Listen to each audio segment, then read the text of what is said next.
I'm Shia Marley. My husband and I have a baby girl named Emily. This is our first home together. We chose a Lennar home because in the community that we were looking, it was a house that we really liked, and it had the plus that it was a connected home.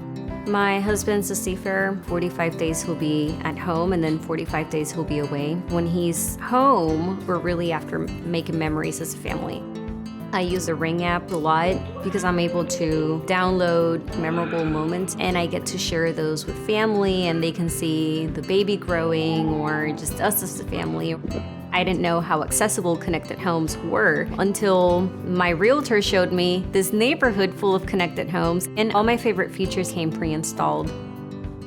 I can go to one spot in my phone and control everything. I can make sure that my front door is locked when I'm upstairs. The Ring video doorbell I use to monitor when people are approaching the front door, keep an eye on the home. The internet is really important in this house. We use it everywhere. We use it upstairs, we use it downstairs with the Echo Show when we're looking up recipes in the connected home. No one's gonna be competing for signal. Home is a place where you go and you feel comfortable and you can make memories with your family. It's your place.